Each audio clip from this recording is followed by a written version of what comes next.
আসসালামু আলাইকুম ওরহামতুল্লাহি অবরকাতুহ।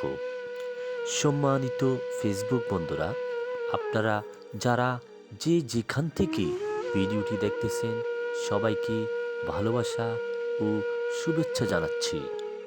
আশা করি সবাই ভালো আছেন। আলহামদুলিল্লাহ, আমিও আল্লাহর রহমতে ও আপনাদের দোয়ায় এবং ভালোবাসায় ভালো আছি। আপনারা দেখতে পাচ্ছেন আমি একটি জায়গায় দাঁড়িয়ে আছি। জায়গাটি হচ্ছে ওকিয়া জালিয়া পালং ইউনিয়নের সোনারপাড়া এলাকায়। আমি যেখানে গিয়েছি সেখানে পাশাপাশি ৩টি বাড়ি রয়েছে। প্রত্যেক বাড়িতে ৩ থেকে ৪ জন সদস্য বসবাস করে। বাড়িগুলো আপনারা দেখলে বুঝতে পারবেন এই বাড়িতে কিভাবে মানুষ থাকে।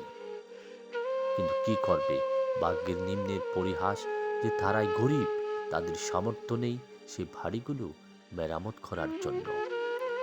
তাদের ছোট ছোট বাচ্চারা লেখাপড়া থেকে বঞ্চিত, পড়ার মতো সামর্থ্য নেই।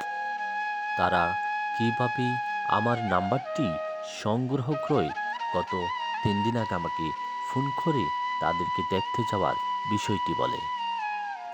দেখতে যাওয়া মানে কিছু দেওয়া নয়। গরিবরা চায় ভালোবাসা এবং দুমুঠো ভাত খেয়ে কোনোরকম ভালো একটি স্থানে ঘুমানোর জন্য। কিন্তু সেই স্থানটিও তাদের নেই। আমি তাদের কথা শুনে গতকাল তাদেরকে দেখতে গিয়েছিলাম। গিয়ে দেখি তাদের সেই বাড়ির করুণ অবস্থা। যারা ভিডিওটি দেখতেছেন, যেখান থেকে দেখতেছেন, আপনারা চাইলে সহযোগিতা করে বাড়িগুলো মেরামত করে দেওয়ার জন্য চেষ্টা করতে পারেন। কারণ সাদকা, ইমান আর আমল এগুলি আমাদের পরকালে কাজে আসবে ইনশাআল্লাহ। আপনারা জানেন আমি ৩ বছরে অসংখ্য অসহায় মানুষের পাশে দাঁড়িয়েছি, তাদের বিভিন্নভাবে সহযোগিতা করেছি। তবে আমিও কিন্তু একজন অসহায় গরিব ঘরের সন্তান। আমি কাউকে দেওয়ার মতো আমার কোনো সামর্থ্য নেই। তবে আমার কিছু শুভাকাঙ্ক্ষীরা আছে। আমার খুব কাছের ভালোবাসার মানুষগুলো আমাকে সহযোগিতা করে সেই মানবিক কাজগুলো করার জন্য সুযোগ করে দিয়েছেন।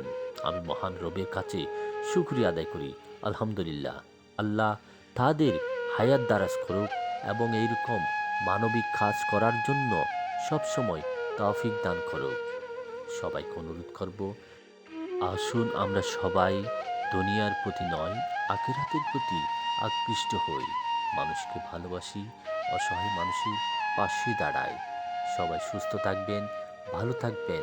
সবার জন্য শুভকামনা রইল। আসসালামু আলাইকুম ওয়া রাহমাতুল্লাহ।